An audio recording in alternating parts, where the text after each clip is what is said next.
The sun hammered down on Fort Reliance, turning the parade field into a sheet of gold and heat shimmer.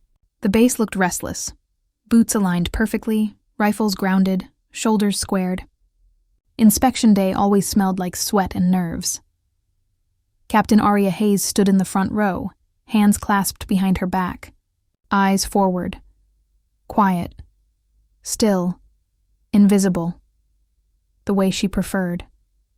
Most officers strutted on days like this. Aria blended into silence like it was armor. Whispers followed her anyway. Who's she? Support Corps. Paperwork officer. Why is she even in formation? She heard it all, like wind brushing past her face. No reaction. Then came the thud. Colonel Riker's polished boots hit the ground hard as he stalked down the line. Thick jaw. Steel gray hair. A man who believed rank made him unquestionable. He stopped right in front of her, too close. Captain Hayes, he said, voice sharp enough to cut sandbags. You've been here a week. I still don't know why they sent you. She did not blink. To serve, sir. His lip curled. A predator who expected fear and tasted none. Support officers don't speak unless spoken to in my formation. You understand my standard? Aria's tone stayed level, respectful, but unyielding. Sir, with respect. Army regulations dictate I respond when addressed, not personal rules. It was quiet before. Now you could hear hearts freeze. A few soldiers looked down. A few smirked, waiting for Riker's explosion. He leaned in, breath heavy with anger and pride. You think your little files and reports mean something here? His voice rose, cracking across the formation like a whip. You support real soldiers. You are not one. Slow inhale, slow exhale. Sir, she said calmly. With respect, you do not know what I am. Gasps, boots shuffled. Someone whispered, She's dead. Riker's hand lifted, not to strike, but to humiliate. A towering gesture of dominance. His fingers came only halfway up. That's when she moved. Smooth, controlled. She caught his wrist mid-air, palm firm. Grip unshakable, eyes locked. Not forceful, not disrespectful, just absolute command. Around them, every soldier's heartbeat paused, Aria's voice dropped, low, steady, like a command whispered in a storm. Sir, the Army teaches us something important. We don't raise hands at our own.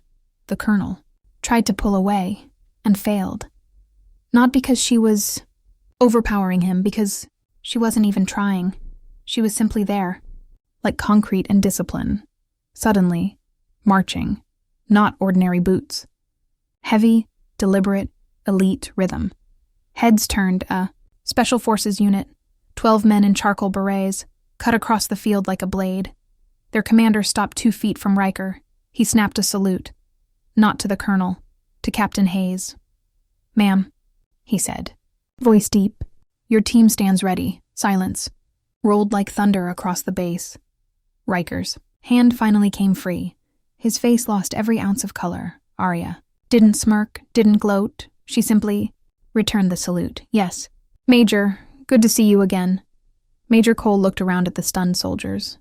For the record, he said, voice booming, Captain Hayes trained us at Forge Range.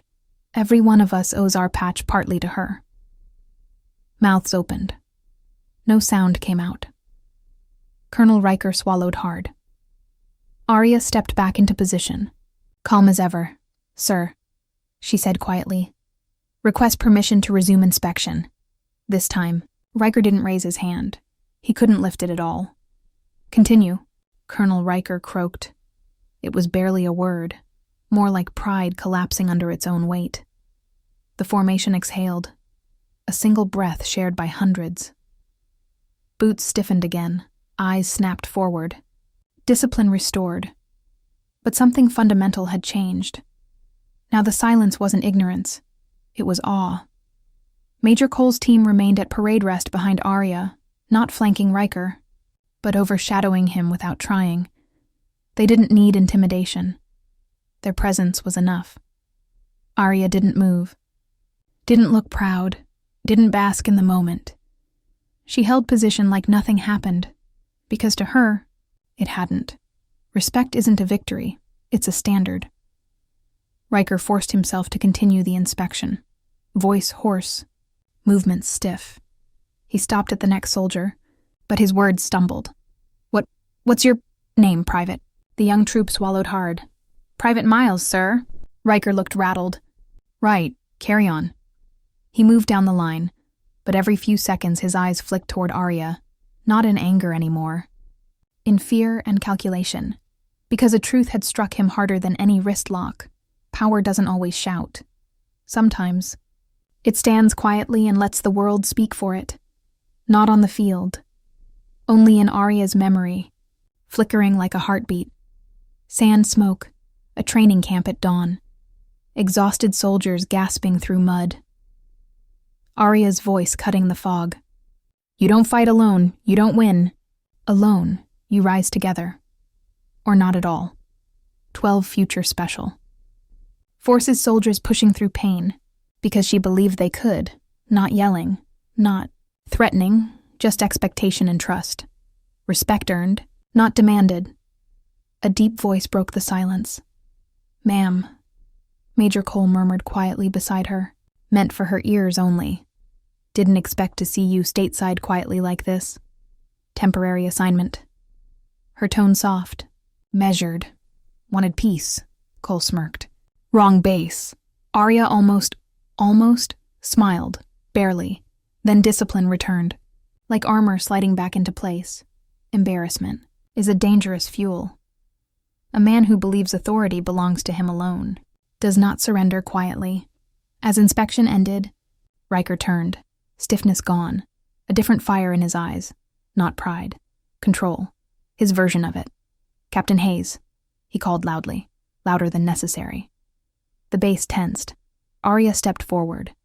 Chin high, sir. Riker smoothed his uniform, a trembling hand behind his back. You will report to my office at 1600. It wasn't a request. Major Cole shifted, a protective instinct, subtle but visible. Arya placed a calming hand behind her back, the barely there signal warriors used to say, I've got this. Yes, sir, she answered. No tension, no fear, no. Victory, just duty. Riker stared at her, trying to measure. Someone who couldn't be measured by rank or noise. Dismissed, he whispered. Arya walked off. Quiet steps. Unshaken spine, eyes forward. The elite unit followed a step behind, not guarding her, honoring her. The hallway to the command wing felt colder than the parade field. Not from fear, but from the weight of eyes, watching her pass, some respectful, some curious, some trying to figure out how a quiet. Captain shook the base in 3 minutes flat. Arya knocked. Once firm, controlled. Enter, came the voice. Clipped. Brittle. She stepped inside and saluted. Captain Hayes reporting as ordered. Sir? Colonel Riker didn't return it. He stood behind his desk. Hands clasped, knuckles white. You embarrassed me today. Arya kept her tone even. I followed protocol. Sir, you restrained an officer in front of the command. With respect, she replied. I stopped a violation of Army conduct. Riker's jaw twitched. He wasn't used to someone who followed rules better than him. You think training some special forces gives you the right to... No, sir. Her voice stayed calm, a lake untouched by storms. It gives me responsibility, not privilege. That hit harder than rebellion ever could. Riker leaned forward, voice low and bitter. You talk like you're above the chain of command. No, sir. I talk like someone who respects it. Silence. A rare kind. The kind where pride fights truth and loses. Riker exhaled. Not anger this time. Confusion. What is your record really, Captain? I've heard things now. Arya hesitated, then spoke evenly. I served 6 combat rotations. Oversaw survival and leadership programs. Evaluated psychological resilience for elite units. You trained special forces? I prepared them to fight. And to come home alive. A pause. That is not the same thing. Riker blinked. He expected bragging. Ego. Instead, she carried burden, not glory. Why transfer here? He asked quietly. Arya's eyes lowered, just slightly. I lost someone on my team. A soldier who believed strength meant barking orders.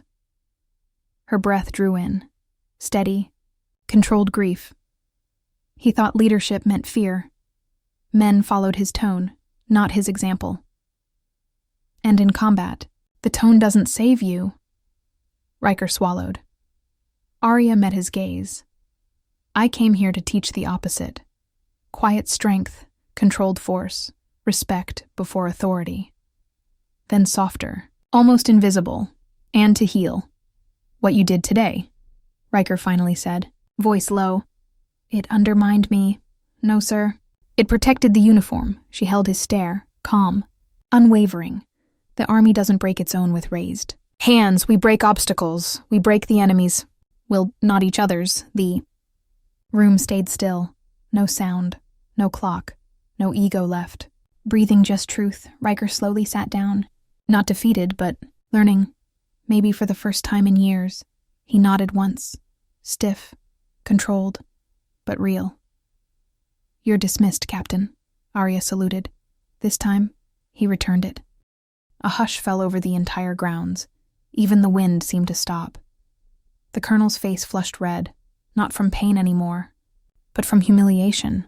Before he could bark another order, another voice sliced through the tension. Colonel, stand down. Every soldier turned.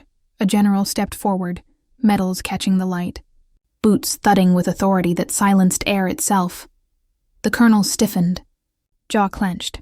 Sir, the general didn't let him finish. His voice was low. Dangerous. Do you know who you just put your hands on? Whispers spread like wildfire through the formation. Eyes darting between Martha and the general. The colonel swallowed hard. Civilian, sir? The general turned to Martha, and his expression transformed. From steel to warmth, respect deep enough to shake a man, he saluted her, slow, deliberate, like honoring royalty. Ma'am. I apologize on behalf of the entire base. Gasps rippled through the ranks. Hundreds of soldiers stunned as a simple village woman returned the salute calmly, as if she'd been saluted by generals her whole life. The colonel's boots suddenly felt heavier. He realized he wasn't standing above her. He was standing in her shadow. Martha didn't gloat, didn't smirk, didn't say a word. She just turned, cane tapping the ground, and began to walk away. But on the third step, she paused, turned slightly, voice soft but sharp enough to cut steel. Uniform never made a good man. Respect does, and with that she walked, leaving the entire base frozen. And a colonel who would never forget the Daya, simple woman, reminded him what real strength looks like.